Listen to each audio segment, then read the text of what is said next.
विनीता अपने परिवार के साथ एक गांव में रहती थी। उसकी बड़ी बेटी निशा बहुत ही होशियार और अच्छे स्वभाव की लड़की थी। उसका छोटा बेटा विमल बड़ा ही तेज और लड़ने वाला था। उनका घर रोड के किनारे पर ही था और उनके घर में बहुत सारी गायें थी, जिसका दूध बेचकर विनीता अच्छे पैसे कमा लिया करती। लेकिन उसके बेटे विमल को ये काम करना पसंद नहीं था। उसे ये काम करने में शर्म आती थी। एक दिन काजल उनके घर दूध लेने आती है। तभी विमल काजल से बहस करने लग जाता है। बेटा, मेरे घर में आज पैसे नहीं है, आज दूध दे दे, मैं तुझे कल पैसे लाकर दे दूंगी। आप लोगों का ना रोज का हो गया है, रोज यही बोलते हो और दूध लेके चली जाती हो। अरे बाद में पैसे देता ही कौन है?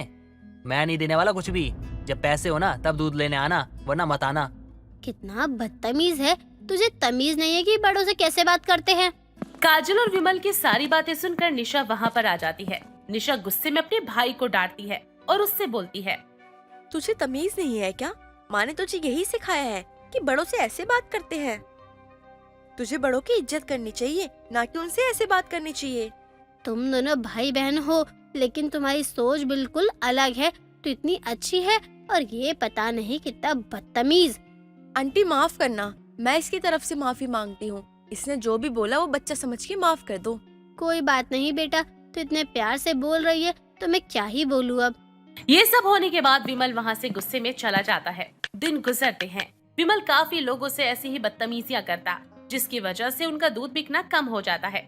लोग उनके घर दूध लेने नहीं आते। रोजाना काफी दूध खराब हो जाता और उन्हें फेंकना पड़ता। एक दिन विनीता अपने बच्चों से बात कर रही होती है। पता नहीं क्या हुआ है, दूध तो बिकता ही नहीं और खराब हो जाता है। लोग दूध लेने ही नहीं आते। अगर ऐसे ही रहा तो रोज हमारा दूध खराब हो जाया करेगा। माँ, ये सब ना विमल की वजह से हुआ है। जब कोई दूध लेने आता था तो उससे ये उल्टा बोलता था, इसलिए सबने दूध लेना ही छोड़ दिया। हमारे सब ग्राहक अब दूसरे दुकान पे चले गए हैं। मैं जानती थी कि इसके स्वभाव की वजह से कभी ना कभी हमें कुछ तो सुनना ही पड़ेगा। सुनना तो छोड़, आज इसकी वजह से कोई हमारे घर दूध लेने भी नहीं आता। आप लोगों को ना हमेशा मेरी ही गलती दिखाई देती है। मैंने कुछ भी गलत नहीं किया है।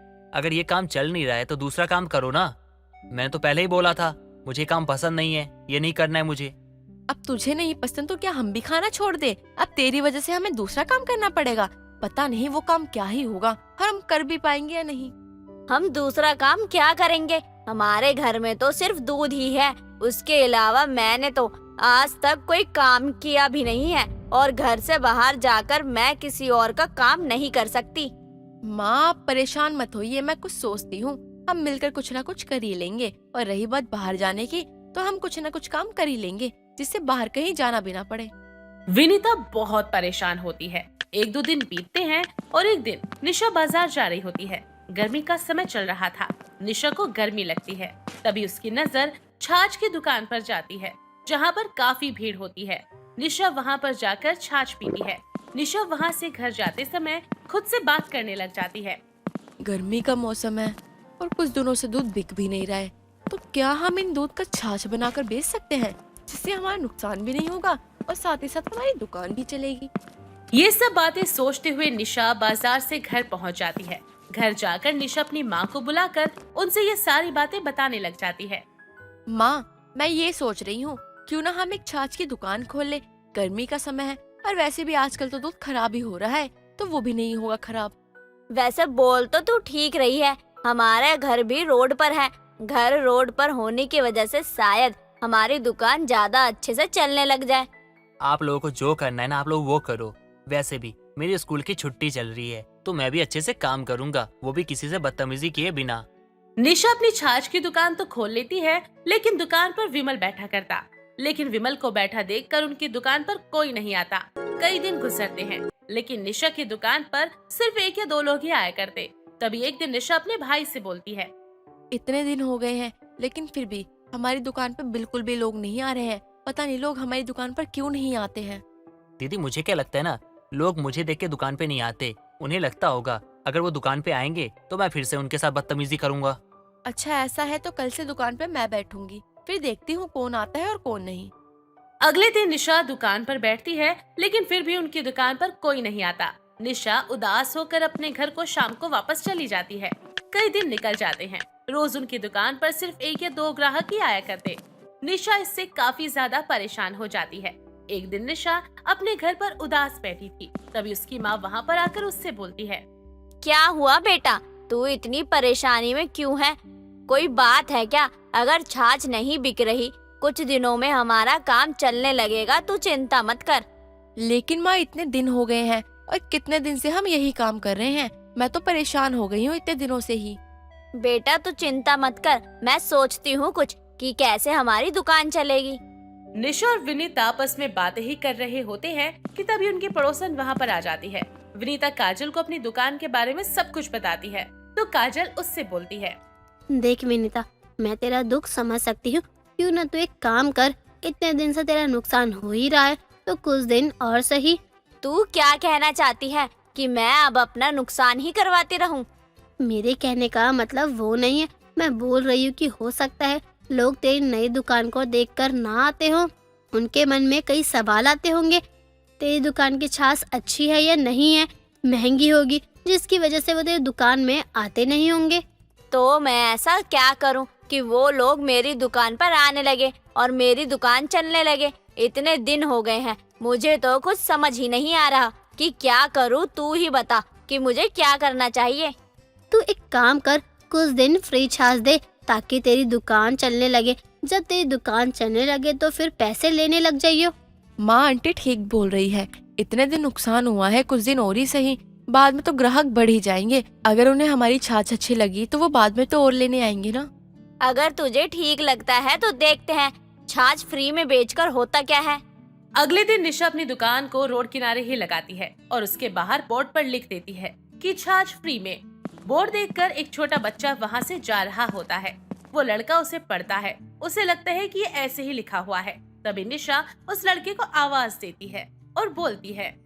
आप क्या देख रहे हो? ये लो छाछ पी लो। लेकिन दीदी, मेरे पास तो अभी पैसा ही नहीं है। मैं बाद में मम्मी से पैसे लेकर आऊंगा ना, तब खरीदूंगा। अरे मैंने कब बोला कि पैसे देने हैं? ये छाछ तो फ्री है, जितनी पी सकते हैं आप पी लो और जाओ सबको बता दो कि यहाँ पे छाछ फ्री मिलती है और आकर वो भी पी ले। सच में दीदी, आप कितनी अच्छी हो। मैं अभी जाकर ना सबको बताता हूँ और सब ना फ्री में छाछ पियेंगे। ये बोलकर वो लड़का वहाँ से चला जाता है। छोटा बच्चा जाकर सबको बताता है। कुछ ही देर में निशा की दुकान पर भीड़ लग जाती है। सब लोग उसकी छाछ पीने आते हैं और सभी को छाछ बहुत पसंद आती है। सब निशा की छाछ की बहुत तारीफ करते हैं। अब निशा की छाछ दिन खत्म होने से पहले ही खत्म हो जाती। 2 दिनों तक निशा छाछ फ्री में बेच रही थी। तीसरे दिन निशा अपनी माँ से बोलती है। माँ मुझे लगता है कि हमें अब पैसों में छाछ बेचनी चाहिए। कितने दिन हो गए हैं हमें यूं ही फ्री छाछ बेचते हुए। हाँ बेटा, अब कल से तू भी छाछ पैसों में दिया करियो और जितने पैसे की बाजार में छाछ मिलती है उतने ही पैसे लियो। नहीं माँ, कल से मैं छाछ पैसे में तो दूंगी, लेकिन बाजार से कम दामों में, और एक छाछ में दूसरी छाछ फ्री दूंगी ग्राहकों को। अगले दिन से निशा एक छाछ के साथ एक छाछ फ्री दिया करती। निशा की दुकान अब अच्छे से चलने लगी थी और काफी ज्यादा ग्राहक उससे रोज फ्री की छाछ लेने आते थे। अब निशा और उसका परिवार खुशी से रहा करते। मोहन हाथ में 100 रुपए लेकर घर आता है और अपनी बीवी लता से बात करते हुए कहता है। आज कुछ कमाई नहीं हुई है, बस ये 100 रुपए मिले हैं जो पहले के उन्हें देने हैं। मैंने सोचा कुछ सब्जी लेता चलूं, लेकिन फिर ये सोच के नहीं लाया कि दवाई भी लानी है। ये लो, रख लो। बस यही करना, ये 100 रुपए की ना दवाई आएगी और ना ही सब्जी आएगी। मेरी माँ ने पता नहीं क्या देखकर तुमसे मेरी शादी करवा दी, जो मुझे ठीक से 2 वक्त की रोटी भी नहीं खिला सकता। मैं अपनी तरफ से बहुत कोशिश करता हूँ, लेकिन किस्मत ही साथ नहीं दे रही हमारा। किस्मत भी उसी के साथ होती है जिसकी कोशिशों में दम हो, लेकिन नहीं, तुम तो 4 पैसों के लिए बस बड़े लोगों के पीछे घूमते रहो। खुद का कुछ मत करने की सोचना। अपना कुछ करने के लिए हमारे पास खुद के भी थोड़े पैसे होने चाहिए ना। मुफ्त में तो कुछ भी नहीं होगा। अरे जब नहीं है पैसे तो जमा करो ना। जब तक कुछ बड़ा नहीं सोचोगे तब तक वो बस 100 रुपए ही लाते रह जाओगे। और मैं बता रही हूँ, 100 रुपए से कुछ नहीं होने वाला है हमारा। तुम सब कुछ जानती हो लता। मुझे जो काम मिलता है मैं कर लेता हूँ, कड़ी मेहनत करता हूँ, लेकिन कमाई ही इतनी होती है। इसमें मेरी क्या गलती है? मैं भी तो तुम लोगों को सारी खुशी देना चाहता हूँ ना। देना चाहते हो लेकिन दे नहीं पाओगे, क्योंकि तुम मालिक नहीं बल्कि गधे बने रहना चाहते हो। अरे मेरी बात मानो तो हमें किसी चीज का व्यापार करना चाहिए। कम से कम किसी के आगे झुककर तो नहीं रहना पड़ेगा। अच्छा ठीक है, तुम जैसा बोलोगी मैं वैसा ही करूँगा। अब मुझे ये बताओ कि हम अपना व्यापार कैसे कर सकते हैं? गरीब का व्यापार होगा तो होगा कैसे? बस हम गरीब है इसलिए तो हम हार मान कर नहीं बैठ सकते ना। हमें तो बल्कि ये सोचना चाहिए कि इस गरीबी से निकले तो कैसे निकले, ऐसा क्या व्यापार करें जिसे हम आगे के लिए भी एक अच्छी जिंदगी जी सके। लता, तुम मेरा हमेशा साथ देती हो, तो गरीब के व्यापार में भी तुम मेरा साथ दोगी। लेकिन हम करें तो क्या करें?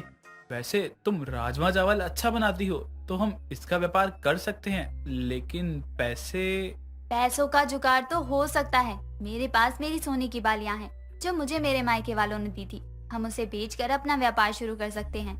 नहीं, तुम्हारी सोने की बाली बेचकर व्यापार करना मुझे बिल्कुल भी ठीक नहीं लग रहा है। वो तुम्हें तुम्हारे मायके से मिली थी। हम व्यापार के लिए कुछ और सोच लेंगे, लेकिन बाली नहीं। सुनिए, हमें कुछ बड़ा ही सोचना पड़ेगा जिसे हम आगे के लिए कुछ अच्छा कर सके। और रही बात बाली की, तो जब हमारा व्यापार अच्छा चलने लग जाएगा तब आप ऐसी और बाली बनवा देना। लता की बात मोहन मान लेता है और उसकी बाली बेचने के लिए हाँ कर देता है। उसके बाद मोहन सुनार के पास लता की बाली बेच देता है। बाली बेचने के बाद मोहन एक राजमा चावल का ठेला लगाता है जो कॉलेज के बाहर ही होता है। वहाँ लता भी अब उसकी मदद करने लगती है। दोनों पति पत्नी एक दूसरे की मदद से राजमा चावल का व्यापार करने लगते हैं और राजमा चावल बेचने लगते हैं। लेकिन दोनों की मेहनत का कोई फल नहीं मिल रहा था।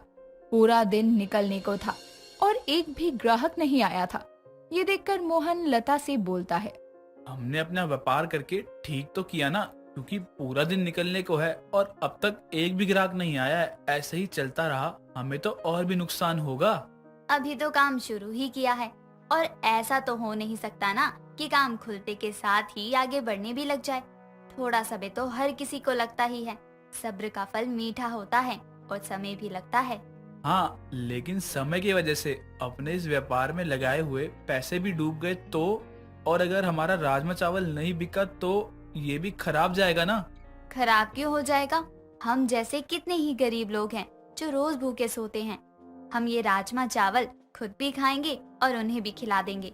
कम से कम हमारी तरह और लोगों का पेट तो भरेगा ना।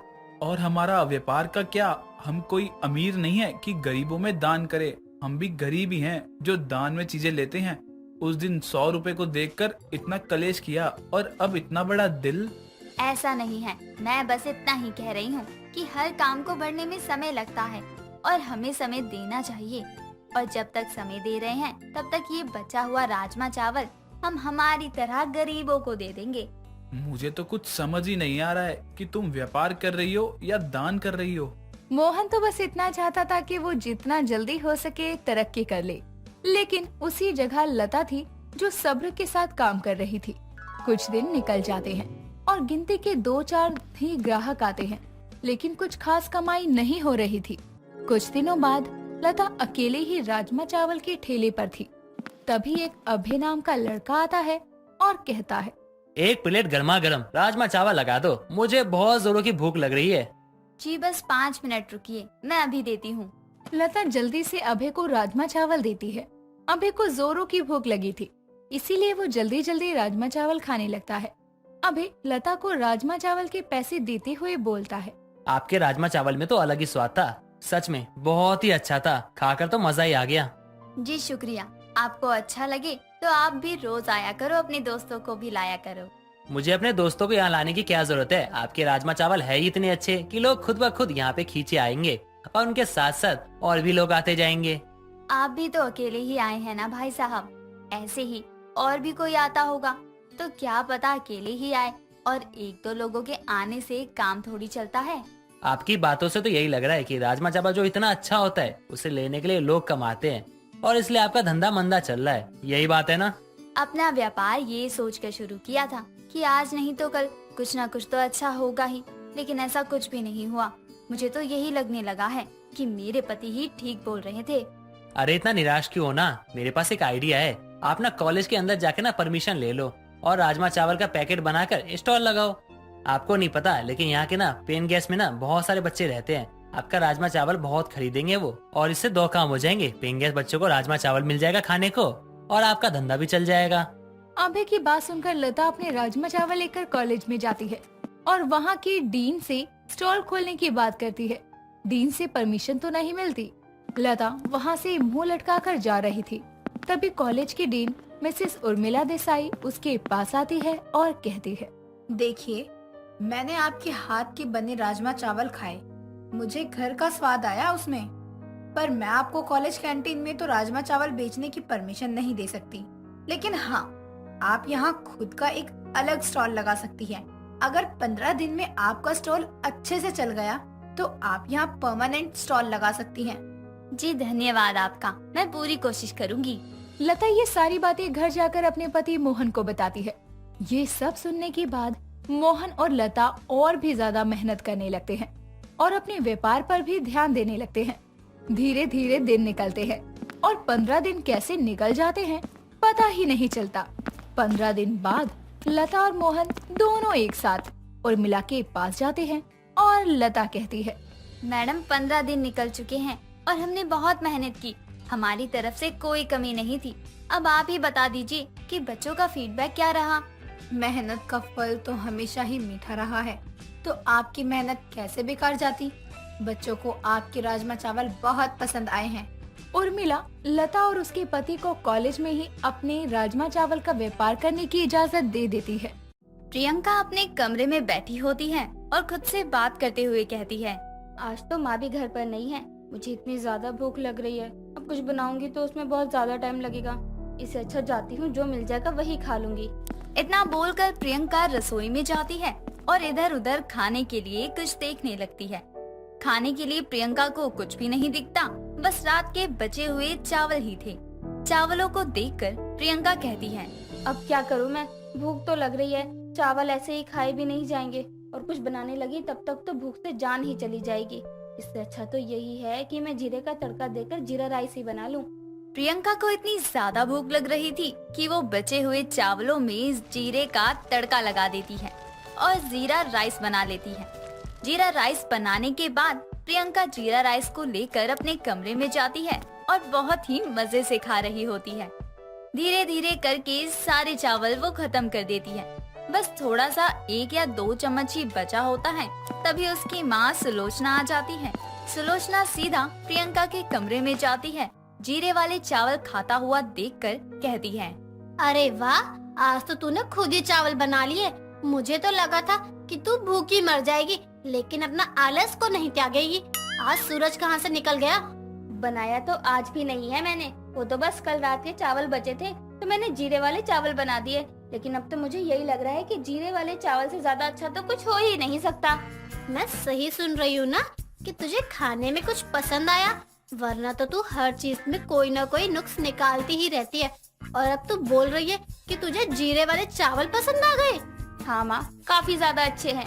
आप पता नहीं क्यों इस तरह का खाना बनाती थी। अरे मुझे तो रोज जीरे वाले चावल ही बना कर दे दो, बड़े मजे से खा लूंगी मैं।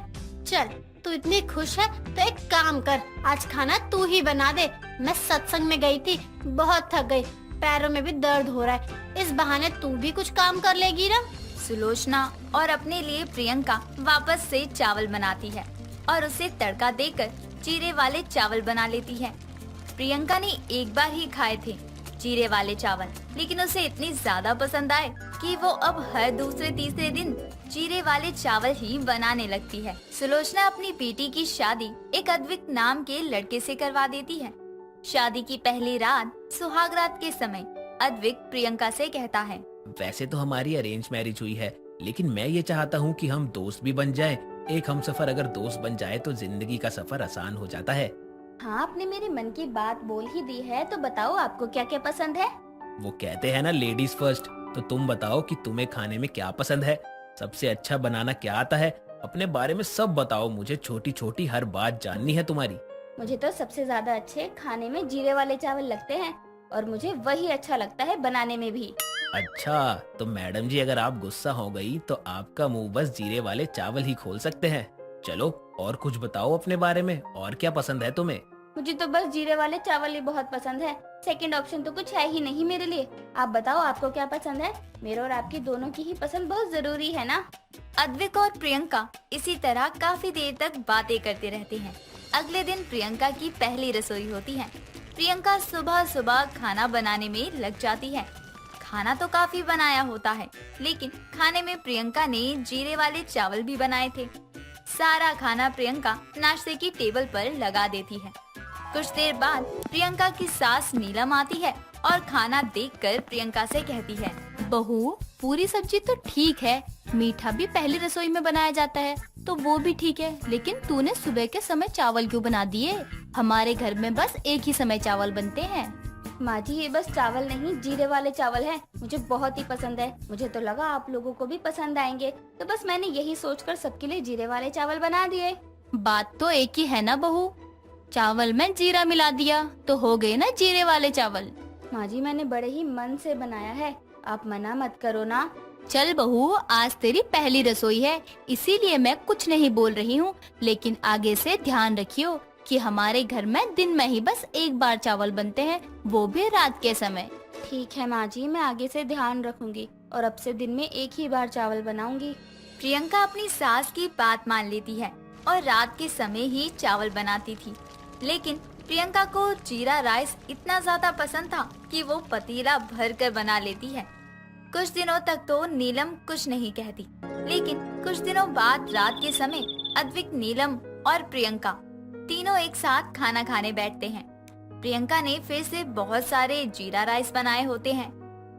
इतना ज्यादा जीरा राइस को देखकर नीलम कहती है, बहू, मैं कई दिनों से देख रही हूँ कि तू इतने ज्यादा चावल बना रही है। अरे इतने सारे चावल तो घर में कोई नहीं खाता है रोज रोज। अन्न का अपमान करना क्या अच्छा लगता है तुझे? माँ जी, आप गलत समझ रही हो, ये जीरा चावल बर्बाद नहीं होंगे। मैं हूँ ना, मैं तो जानबूझकर ही ज्यादा चावल बनाती हूँ ताकि बाद में अगले दिन के बचे हुए चावल को वापस से जीरे का तड़का देकर खा सकूँ। माँ, आपको पता नहीं है कि प्रियंका को जीरा राइस इतना पसंद है कि वो हमेशा ही ये राइस खा सकती है।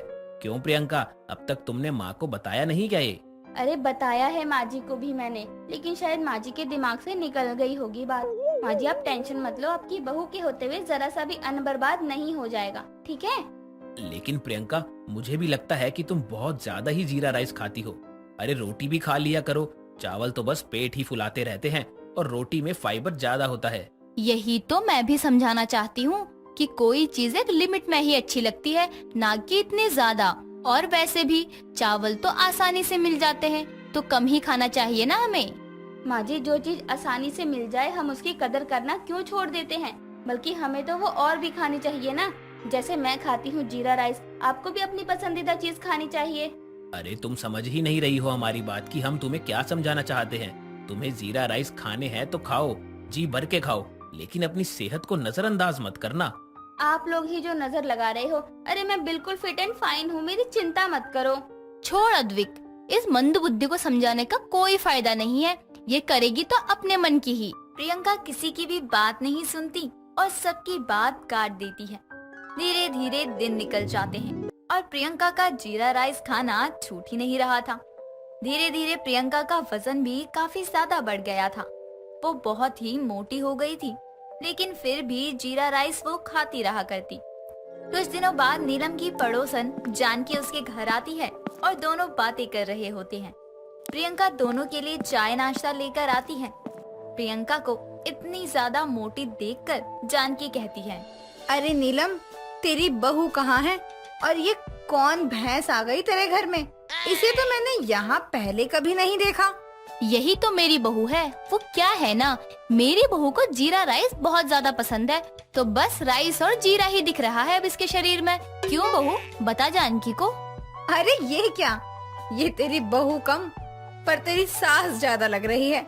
बेचारा अद्विक खुद तो इतना जवान है और उसकी पत्नी 4 बड़े बच्चों की माँ लगती है।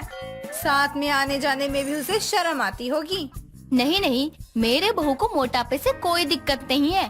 उसे दिक्कत तो तब होगी जब कोई उसे जीरा राइस न दे। मोटी बहू को चलने में भी दिक्कत होती है, तभी तो देख अभी तक घर फैला हुआ है। दोनों बहुत ही ज्यादा हंसने लगती हैं और दोनों प्रियंका का बहुत मजाक बनाते हैं। अब तक तो प्रियंका को कोई भी बात बुरी नहीं लगी थी, लेकिन अपना ऐसे मजाक बनता हुआ देखकर प्रियंका को बहुत बुरा लगता है और वो कोशिश करने लगती है कि वो जीरा राइस से ज्यादा खुद पर ध्यान दे। सीता और गीता दोनों ही जुड़वा बहनें थी। अगर सीता को हंसी आती तो गीता को भी जोर से हंसी आती, और अगर गीता को रोना आता तो सीता भी गीता के साथ रोती। समय के साथ सीता और गीता दोनों की ही उम्र शादी की हो चुकी थी, पर दोनों बहनें एक दूसरे के बिना नहीं रह पाती थी।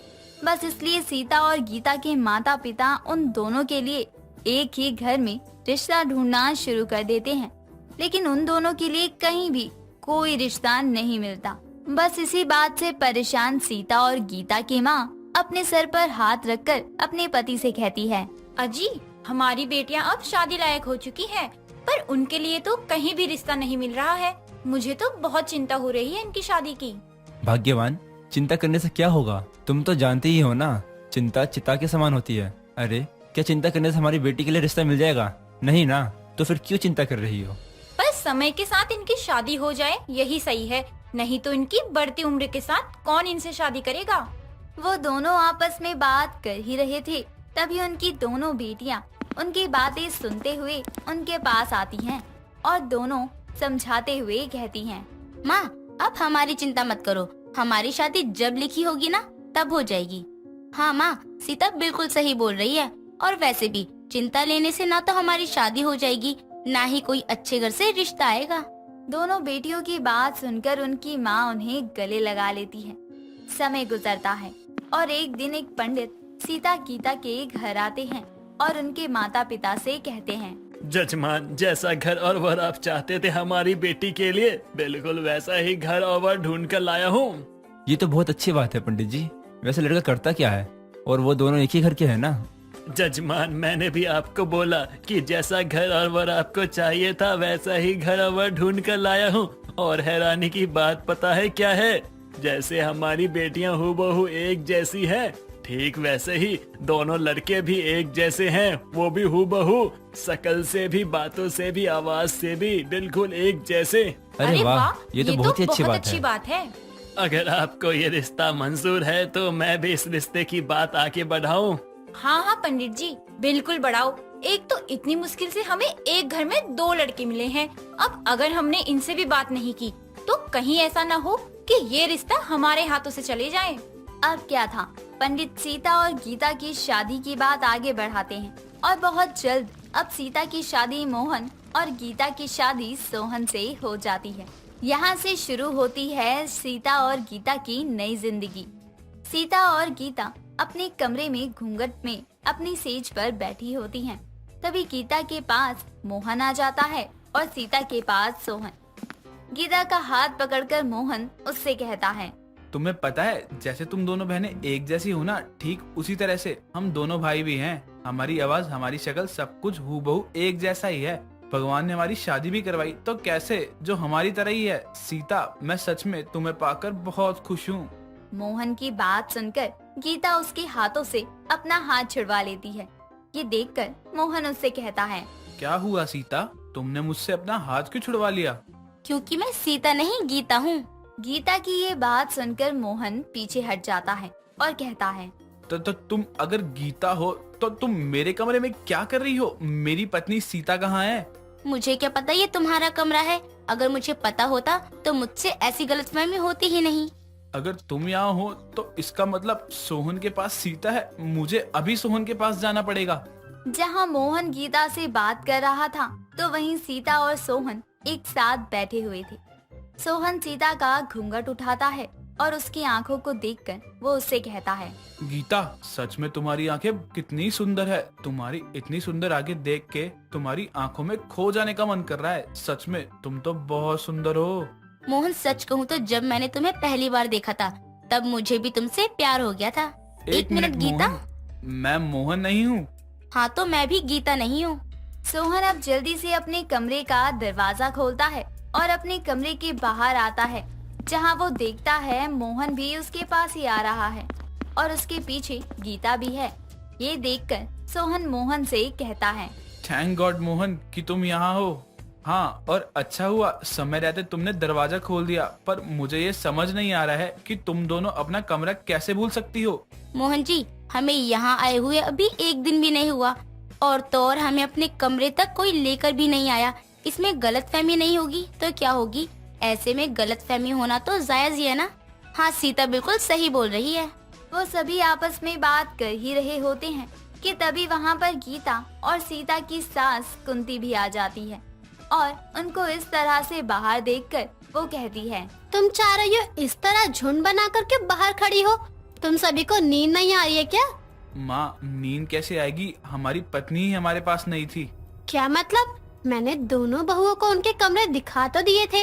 हाँ माँ, आपने दिखाए थे, पर हो सकता है ना कि आप भी कंफ्यूज हो गई हो। हाँ, ऐसा भी हो सकता है, पर कोई बात नहीं, अब तुम्हें सब कंफर्म हो गया ना। चलो चलो चलकर अब सो जाओ। कुंती की बात सुनकर अब सभी सोने के लिए चले जाते हैं। ऐसे ही अब समय गुजरता है और समय के साथ दोनों बहनें अपने ससुराल की जिम्मेदारियां बखूबी संभाल लेती हैं। ऐसे ही एक दिन गीता किचन में काम कर रही थी। तभी मोहन किचन में आता है और गीता को पीछे से पकड़कर उसे कहता है, सीता, तुम्हारे ऊपर ये साड़ी बहुत अच्छी लग रही है और तुम्हें पता है मैं तुम्हारे लिए एक बहुत अच्छा सरप्राइज लेकर आया हूँ। तुम उस सरप्राइज को देखोगी ना तो सच में उछल जाओगी। ओफो, फिर से आप धोखा खा गए। मैं आपकी सीता नहीं बल्कि गीता हूँ। आपकी सीता ऊपर छत पर कपड़े उतारने गई है। ओ सॉरी भाभी, गलती से गलत इंसान को पकड़ लिया। कोई बात नहीं, चलो मैं आपको आपकी पत्नी के पास ले चलती हूँ। गीता और मोहन अब छत पर जाते हैं जहाँ गीता सोहन और सीता को एक साथ देखती है। सोहन ने सीता को अपनी बाहों में भरा हुआ था और वो उसकी जुल्फे उसके चेहरे से हटा रहा था। तभी गीता सोहन को आवाज लगाते हुए बोलती है, सोहन जी, वो आपकी साली होने के साथ साथ आपके भाई की पत्नी भी है, इसलिए अब आप उसको छोड़ दीजिए। गीता की बात सुनकर सोहन गीता की तरफ देखता है और जल्दी से गीता को छोड़कर खुद के सिर पर हाथ रखकर कहता है, ओ शिट, फिर से गलती हो गई, आई एम सॉरी। इतना बोलकर सोहन शर्मा जाता है और वो वहाँ से अपना मुंह नीचे किए अपने कमरे में चला जाता है। समय गुजरता है। ऐसे ही एक रात गीता अपने बाथरूम से बाहर आती है और मोहन को अपनी तरफ खींचते हुए उससे कहती है, सोहन, तुम कितने बिजी रहते हो? अरे जरा मुझ पर भी तो ध्यान दे दिया करो। मोहन कुछ बोल पाता उससे पहले ही गीता उसके होठों पर अपनी उंगलियां रखकर उसे चिप करवाते हुए कहती है, कुछ बोलने की जरूरत नहीं है, आज तुम नहीं बल्कि मैं बोलूंगी और तुम सुनोगे। गीता मोहन के और करीब आ जाती है। उससे पहले ही सोहन वहाँ आ जाता है और गीता और मोहन को इतना पास देखकर वो गीता के ऊपर चिल्लाते हुए कहता है, गीता, ये क्या कर रही हो तुम मेरे भाई के साथ? भाई, तुम मोहन हो? तुम यहाँ क्या कर रहे हो? हाँ, मैं मोहन हूँ। भाभी, मुझे कुछ बोलने तो देती। मैं यहाँ भाई के पास ऑफिस के काम से आया था। मुझे भाई से एक चिप लेनी थी, बस इसलिए आया था। और भैया ने वो चिप बाहर हॉल के कबर्ड में रखी थी। भैया वही लेने गए थे। सॉरी, मुझे माफ करना। कोई बात नहीं, जब हमसे गलती हो सकती है तो तुम भी तो इंसान ही हो। मोहन अब अपने कमरे में चला जाता है, पर ये कंफ्यूजन बहुत ज्यादा हो रही थी। बस इसलिए अब वो दोनों भाई अपने साथ अपनी पत्नियों के हाथ पर अपने अपने नाम का टैटू बनवाने की ठान लेते हैं और अगले ही दिन वो चारों टैटू शॉप पर जाते हैं और एक दूसरे के नाम का टैटू बनवा लेते हैं, जिसके बाद उन्हें अब कोई भी कंफ्यूजन नहीं होती। उर्मिला की बहू कोमल शादी के बाद ही अपने पति को अपना तोता बना लेती है, लेकिन क्या अपनी बीवी के इस माया जाल से अमन निकल पाया या फिर उसने अपनी बीवी के कहने पर अपनी माँ को भी सताया? आइए जानते हैं इस कहानी में। अमन की शादी को अभी महज 15 दिन ही हुए हैं, लेकिन इन दिनों में उसके अंदर बहुत से बदलाव देखने को मिले थे, जिसे देखकर उर्मिला को ऐसा लगने लगा कि उसका बेटा तो अब उसके हाथों से निकल गया है। तब एक रोज उर्मिला ये देखने के लिए कि उसका बेटा वाकई अपनी बीवी की भाषा यानी कि उसकी रटी रटाई बातों को बोलने लगा है, वो इसकी जांच करती है और अपनी बेटी से कहती है, अमन, मैं कुछ समय के लिए अपने घर जा रही हूँ, वो भी पूरे घर की जिम्मेदारियों को कोमल बहू पर छोड़कर। क्या वो सब कुछ संभाल लेगी? ये तो माँ मैं आपको ना कोमल से पूछकर बता पाऊंगा। क्यों, उसके फैसले तू नहीं ले पा रहा है क्या?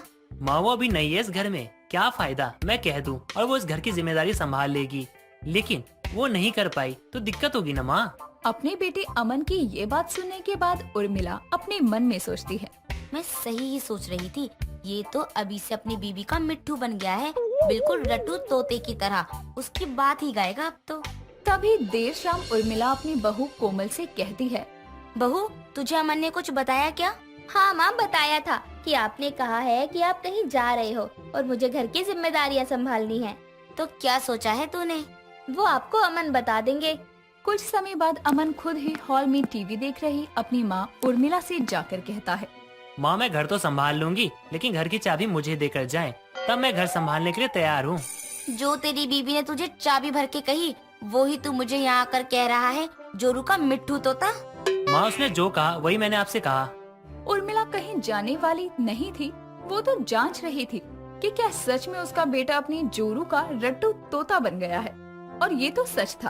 अगले दिन सुबह अमन ऑफिस जा रहा था, तभी उर्मिला अमन से कहती है, बेटा आज घर का राशन लाना है, तूने कहा था मुझसे कि सुबह पैसे मांग लेना, तो दे दे, वरना तू ऑफिस चला जाएगा तो मैं कहाँ से राशन लाऊंगी? जी माँ, अभी देता हूँ, बैग में ही रखा है।